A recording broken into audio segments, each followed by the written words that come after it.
Meu nome é Fernando. Tive tudo: sucesso, poder, uma linda esposa e um sonho, mas o que parecia uma vida perfeita escondia a maior traição que eu poderia imaginar.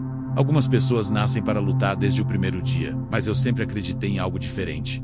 Cresci em um bairro simples, filho de um pedreiro e de uma costureira. Desde cedo, aprendi que a vida não dá nada de graça. Cada tijolo que meu pai empilhava, cada roupa que minha mãe costurava, me ensinavam que o sucesso é construído com suor, persistência e nervos de aço. Eu construí tijolo por tijolo, projeto por projeto.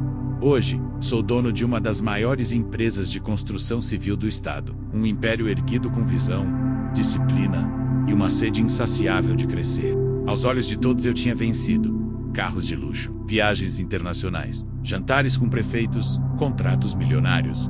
Mas nada disso fazia sentido. Quando eu cruzava a porta de casa e via o sorriso da Lívia, ela era o meu alicerce. Nos conhecemos em um evento beneficente da prefeitura. Ela era advogada, engajada, inteligente, com um olhar que atravessava qualquer armadura que eu tentasse usar. Eu me apaixonei no primeiro olhar. E não demorou para que ela se tornasse minha esposa. Casamos rápido, foi intenso, apaixonado, como se a vida finalmente tivesse feito sentido. Sabe quando você encontra alguém que te faz desacelerar, que te faz repensar prioridades, que coloca cor no meio do concreto? Era isso. Lívia era isso. Naquele início eu acreditava que tinha alcançado o topo, que nada mais poderia me surpreender. Eu era um homem realizado, completo. Pelo menos era isso que eu pensava. Ter um filho sempre foi um plano para nós. Eu confesso que lá no fundo eu sempre imaginei como seria ouvir uma vozinha correndo pela casa. Pequenas pegadas sujando o piso da sala. Brinquedos espalhados pelo tapete. Persa, aquele que ela tanto amava. Ser pai não era só um desejo, era parte da minha ideia de futuro. A Lívia falava disso com brilho nos olhos. Sempre que víamos uma criança na rua, ela apertava minha mão, suspirava baixinho e dizia: um dia vai ser a nossa vez. Tentamos, mês após mês, com esperança, com amor, com tudo que podíamos oferecer. Cada ciclo era uma nova chance, cada negativa, um baque silencioso. E mesmo assim, a gente seguia tentando. Porque, quando se ama de verdade, você luta até o fim. Mas eu comecei a reparar no sofrimento dela. Os olhos, antes tão vivos, se enchiam de uma tristeza que ela tentava esconder. E eu, impotente, me sentia um fracasso. Era como se tudo que eu tinha conquistado no mundo lá fora não valesse de nada dentro de casa. Ela nunca me culpou.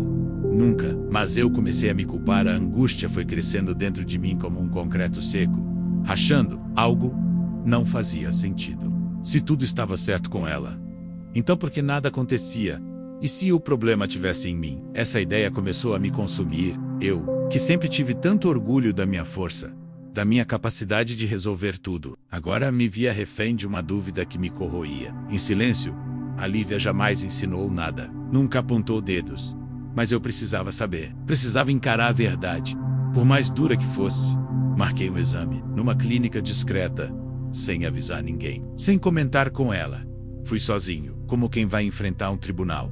E de certa forma, era isso mesmo. Eu estava prestes a ouvir uma sentença que mudaria tudo. Os dias que se seguiram foram de pura ansiedade. E então, o resultado chegou. Quando abri o laudo, meu mundo desabou. Infértil, a palavra parecia gritar da página. Não havia margem para dúvidas, nem esperança oculta. Eu não podia ter filhos biologicamente. Foi um golpe cruel para um homem que construiu tudo com as próprias mãos, que acreditava que o futuro estava sob seu comando. Chorei, pela primeira vez em muitos anos. Chorei como uma criança. Não era o orgulho ferido, era o sonho que morria. Passei dias tentando digerir aquilo, dias pensando em como contar para Lívia, como dizer à mulher que mais amei na vida, que o nosso sonho, tão sonhado, era impossível comigo. Mas o destino foi mais rápido que eu. Alguns dias antes do que eu planejei contar para ela, ela apareceu com a notícia surpreendente: Fernando, eu estou grávida. Ela disse isso, com os olhos brilhando, a mão sobre a barriga e um sorriso que eu já não reconhecia mais. Meu mundo parou. Aquele instante durou uma eternidade. Tentei dizer alguma coisa, mas minha garganta travou. Tudo dentro de mim gritava: isso é impossível. Eu sei que não é meu, mas por fora, eu sorri. Fingi uma alegria que eu não sentia. Eu abracei. Nos beijamos. Fui cúmplice de uma mentira que me dilacerava por dentro. Meu coração batia descompassado. Não de emoção, mas de medo, de raiva, de desespero. Cada palavra dela sobre o bebê era como uma faca entrando mais fundo. Ela falava de nomes, do quartinho, do enxoval. E eu ali, parado, como um fantoche, no meio da minha própria vida. Não era meu filho. Eu sabia disso. Mas ela nem desconfiava que eu sabia a verdade. E essa vantagem seria minha arma. Desde aquele dia, eu comecei a observar tudo. Cada gesto, cada mudança no tom de voz, cada desculpa esfarrapada. Passei a notar os horários em que ela saía e voltava. Os momentos em que o celular parecia mais importante do que a nossa conversa. Algo estava muito errado. Instalei câmeras discretas nos pontos estratégicos da casa.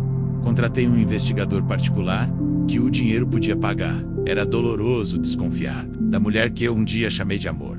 Mas mais doloroso ainda era ser feito de idiota. As provas começaram a surgir. Primeiro mensagens suspeitas. Depois, ligações em horários estranhos. Até que, finalmente, o que eu mais temia se confirmou. Lívia tinha um amante. E não era um caso qualquer. Era algo mais profundo. Algo planejado. As imagens que o detetive mostrou tiraram o meu chão. Beijos escondidos em estacionamentos. Encontros em hotéis. Jantares em restaurantes caros. Enquanto eu estava em reuniões fechando contratos milionários, ela estava em motéis com outro homem. Meu coração, que já estava ferido, se partiu de vez. Mas, em vez de surtar, em vez de confrontar, eu respirei fundo e comecei a montar o meu plano. Mas o pior é que eles não eram simples amantes. Eles estavam planejando tudo para me destruir. Queriam meu dinheiro, minha empresa, minha vida. Mas o que mais me doía não era a traição física. Era a traição da confiança, do companheirismo, da história que eu acreditava que vivíamos. As conversas entre ela e o amante eram frias, calculistas. Falavam sobre meu patrimônio, como se fosse um prêmio de loteria, como se eu fosse só um obstáculo, algo a ser removido do caminho. Eles planejavam usar o filho como uma arma emocional, uma jogada certeira para me sensibilizar, me manter ao lado dela, até que tudo estivesse garantido, juridicamente. A Lívia sabia dos meus bens, das brechas no contrato de casamento. Ela estava armando algo grande. E o amante, ele não parecia apaixonado. Parecia interessado em usufruir e me roubar. Cada nova descoberta era como uma marreta, derrubando uma parede que eu levei anos para construir. Mas eu não sou homem de fazer escândalo. Sou homem de planejamento. Se ela estava armando, eu também armaria. E muito melhor, planejei tudo. Com o mesmo cuidado com que ergui meus maiores prédios. Cada detalhe, cada movimento, cada passo, milimetricamente calculado. Conversei com meus advogados. Não qualquer um, os melhores. Aqueles que conhecem as brechas da lei com ninguém. Expliquei a situação. Entreguei as provas. Montei a cronologia dos fatos. Eles ficaram chocados com a frieza do plano da Lívia. Mas eu não queria piedade. Queria justiça. Enquanto isso, continuei interpretando meu papel. O marido dedicado. O futuro pai emocionado. O homem apaixonado. Tudo para mantê-la tranquila, segura, desarmada. Criei fundos paralelos. Movimentei ativos, em silêncio. Transferi ações para nomes estratégicos. De total confiança, blindei minha empresa. Cada centavo meu foi protegido. Ela podia pensar que estava vencendo, mas a verdade, eu já tinha virado o jogo. Montei um dossiê, organizado, preciso, incontestável. Fotos, áudios, conversas, extratos bancários, tudo pronto. Só faltava uma coisa, escolher o momento certo, para o checkmate. E eu sabia exatamente quando e onde isso aconteceria. Escolhi o momento perfeito para a revelação. O chá da criança. A casa estava cheia, decorada com tons suaves. Ursinhos nas mesas, balões nas paredes, amigos, família, colegas de trabalho, todos sorrindo, todos celebrando a chegada de uma nova vida. A vida que todos acreditavam ser fruto de um amor sincero. Lívia estava radiante. Usava um vestido azul claro, feito sob medida. As mãos repousando sobre a barriga, como se estivesse protegendo um tesouro. Ela cumprimentava os convidados, tirava fotos, fazia piadas. o retrato perfeito da futura mãe. E eu era o marido perfeito, o anfitrião solícito, o pai feliz. Mas por dentro, a raiva crescia como um vulcão prestes a explodir. Cada brinde que se fazia, cada presente que ela recebia, era um lembrete cruel do quão fundo aquela mentira havia chegado. Todos ali foram enganados. Todos estavam celebrando uma farsa. Naquela tarde, eu esperei. Esperei os discursos, os agradecimentos, os sorrisos. E então, quando ela pegou o microfone para falar, caminhando até o centro do salão, eu fui até ela, pedi a palavra, com delicadeza. Peguei o microfone. Todos se calaram. Sorri, respirei fundo e comecei. Hoje é um dia especial, um dia que marca um novo capítulo. Mas não da forma que vocês imaginam. Os convidados se entreolharam, confusos. Alguns riram, achando que era uma brincadeira. Outros começaram a perceber que havia algo de errado no meu tom de voz. Eu descobri há alguns meses que sou infértil. Não posso ter filhos. Então essa criança não é minha. Um silêncio mortal tomou conta do salão. Ouvi um copo cair no chão. Lívia ficou imóvel, olhos arregalados, como se o tempo tivesse congelado ao redor dela. E continuei. Não foi só isso. Descobri também que, além de ser traído, havia um plano em andamento para me enganar, me roubar e me destruir. Um plano feito e armado com um amante, um homem que está entre nós. A tensão explodiu em murmúrios. Pessoas se entreolhavam, sussurravam, comentavam. Lívia tentou interromper. Fernando, por favor. Mas eu levantei a mão, mantendo a postura firme.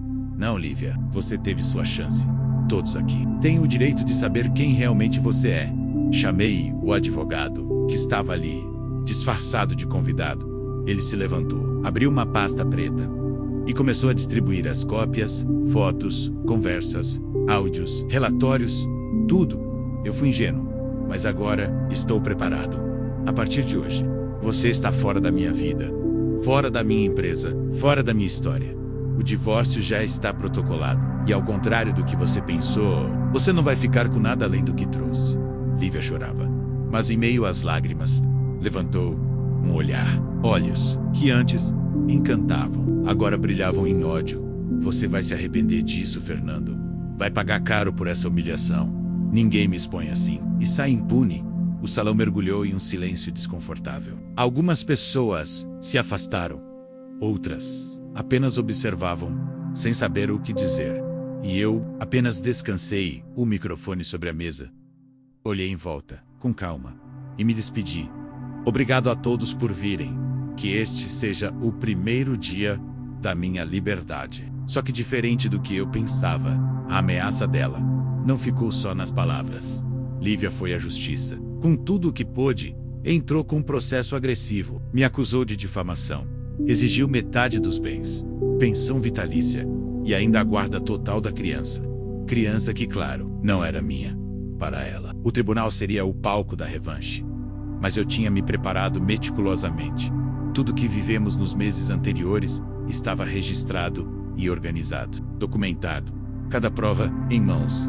Meu time jurídico, experiente e determinado, sabia exatamente como conduzir aquela batalha. A primeira audiência foi tensa. Lívia entrou com ares de vítima, conduzida e escoltada por um advogado teatral. Desses que falam alto, gesticulam demais. Ela fingia fragilidade. Derramava lágrimas no momento exato. Narrava uma história onde eu era o monstro. Um teatro bem ensaiado. Mas bastou apresentarmos os documentos e o cenário ruiu. O juiz, com paciência firme, ouviu os áudios. Ela combinando com o amante. Como esconder os encontros. Como manipular a narrativa. Leu as conversas, onde planejava dividir meus bens. Como se minha vida fosse um prêmio de loteria. Assistiu aos vídeos, gravados por câmeras ocultas. Traições escancaradas, sem espaço para dúvidas. Aos poucos, o semblante dela foi mudando. De confiante, a desconcertada. De chorosa, a furiosa. A defesa tentou contestar. Alegou montagem, invasão de privacidade. Mas nada colou. A verdade era incontestável.